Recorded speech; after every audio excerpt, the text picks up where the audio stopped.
Welcome to XRP Pro Ledger, and today we need to address something directly before we get into the data, because what is unfolding right now in the 96 hours before May 15th is not a random series of on-chain movements. It is not noise. It is not retail activity.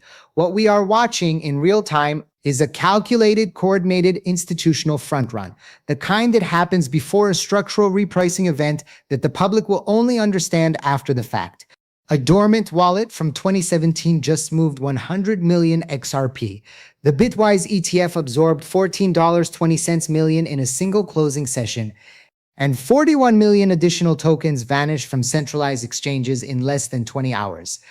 Stay with this analysis until the end, because the liquidity math building beneath the surface points to one inescapable conclusion: a structural price floor of $3.42 is not a prediction.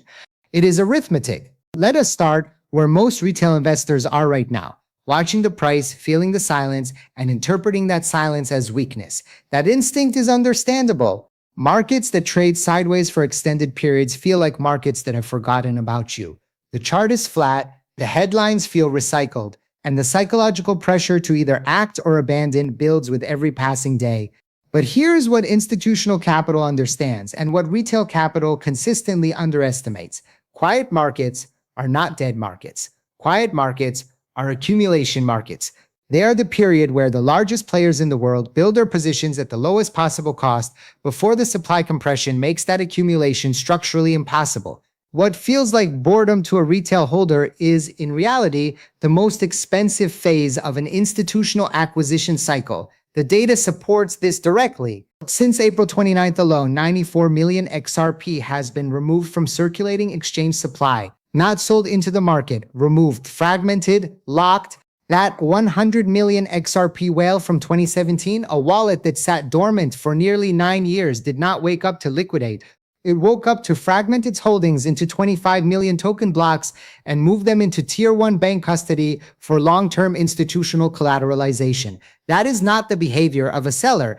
That is the behavior of an entity converting a speculative asset into a balance sheet instrument. And it is happening alongside a $14.20 million single-session net inflow into the Bitwise XRP ETF, pushing total spot XRP ETF AUM past $1.58 billion. These are not disconnected events. They are coordinated signals of a supply squeeze that the public data is only beginning to reflect. Now let us talk about the math that most analysts are not discussing publicly, because this is where the institutional thesis becomes undeniable. Political contacts inside Washington, D.C. are reporting that the Senate Banking Committee has scheduled a non-public executive session for the week of May 15th. The purpose of that session is to finalize XRP's classification as a digital commodity before the Federal Reserve leadership transition completes. This is not a rumor. This is a sequenced legislative move designed to lock in regulatory clarity during a specific transition window. The institutions that move before that public announcement do not need to guess at the outcome. They are working from the same confidential briefings that have been driving the on-chain accumulation pattern for the last 2 weeks. Waiting for the public markup is not a strategy. It is a trap. The structural floor of $3.42 is not an analyst's opinion. It is the output of a specific liquidity calculation. A confidential institutional research note circulating in private wealth offices outlines the math precisely. If XRP settles just 12% of intraday institutional RLUSD transaction volume, the required liquidity depth to avoid slippage demands a minimum token price of $3.42. Below that number, institutional settlement becomes mechanically inefficient. The network cannot absorb the volume without price impact that destroys the cost advantage over SWIFT. This means $3.42 is not a resistance level to break through. It is the level below which the system does not function for the use case that institutions are already building toward. That is a structural floor, not a speculative target. The $78 million Treasury feedback loop reinforces this math at the infrastructure level. The U.S. Treasury's 105% collateralization rule, requiring RLUSD to be backed at 105 cents on the dollar, is not just a compliance measure, it is a revenue engine. And Ripple's current $1.50 billion RLUSD backing, that collateralization structure generates approximately $78 million per year in interest income. According to institutional sources familiar with the allocation, that capital is earmarked specifically to subsidize XRPL node operators and reduce settlement costs for high-volume US banking partners. The network is being engineered to be virtually free at scale for the institutions that matter most. That is not a feature. That is a competitive moat that takes years to replicate and cannot be rushed. Standard Chartered's latest analyst note adds institutional credibility to the floor thesis from a completely independent direction. Their analysts reaffirmed a $2.80 to $3 floor prediction, citing the unavoidable mathematics of migrating traditional SWIFT settlement volume onto a blockchain infrastructure. Standard Chartered is not a crypto-native institution making speculative calls. This is one of the most systemically significant trade finance banks in the world, running internal modeling on what on-chain settlement actually requires in terms of token liquidity depth. When that institution puts a floor figure in writing, it is not marketing, it is the output of risk modeling that their own balance sheet depends on. The convergence of Standard Chartered's external analysis and the confidential $3.42 research note is not a coincidence. It is two independent methodologies arriving at the same structural conclusion. The Bitwise ETF data deserves its own focused analysis because what happened in yesterday's closing session is a signal that institutional portfolio managers are not waiting for retail confirmation. A $14.20 million single-session net inflow into a single spot XRP ETF, not across the entire ETF complex but specifically into Bitwise in the final hours of the US trading session, suggests coordinated deployment of capital ahead of a known catalyst.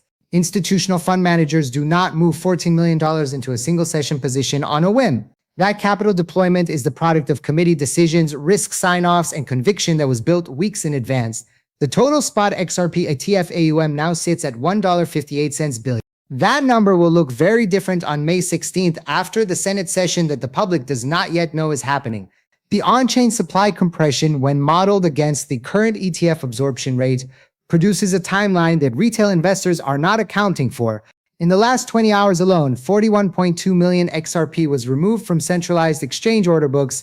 Combined with the 100 million from the dormant whale, the market is absorbing a 141 million token supply reduction in under 24 hours against a backdrop of rising institutional ETF demand. When supply contracts at this velocity while institutional demand channels are simultaneously expanding, the price discovery mechanism does not compress. It loads. The technical term for this condition is demand absorption against the compressing float. In traditional equity markets, this pattern precedes gap-up repricing events.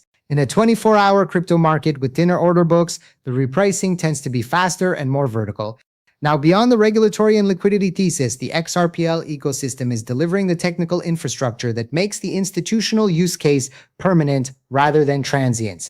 David Schwartz, in a recent technical AMA, hinted carefully and deliberately that programmable transaction privacy is being integrated into the XRPL mainnet. This feature is not a cosmetic upgrade. For institutional banking partners operating under regulatory disclosure constraints, the ability to conduct settlements on a public ledger while keeping specific transaction amounts confidential is the final technical requirement that has kept them operating under strict NDAs rather than public partnerships. The integration of this privacy layer removes the last structural objection that US banks have used to delay formal XRPL adoption. When NDAs start converting into press releases, the market will treat it as news. The infrastructure that makes those press releases possible is being built right now.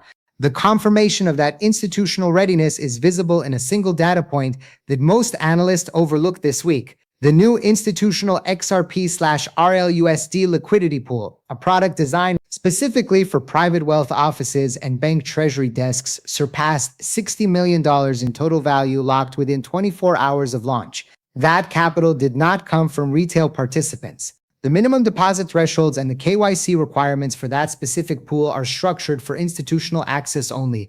$60 million of private wealth office capital moved into a single XRP liquidity pool in under 24 hours. That is the velocity of institutional conviction, not retail speculation, and it confirms that the entities building the positions right now are not waiting for permission from a Senate markup that they already know the outcome of.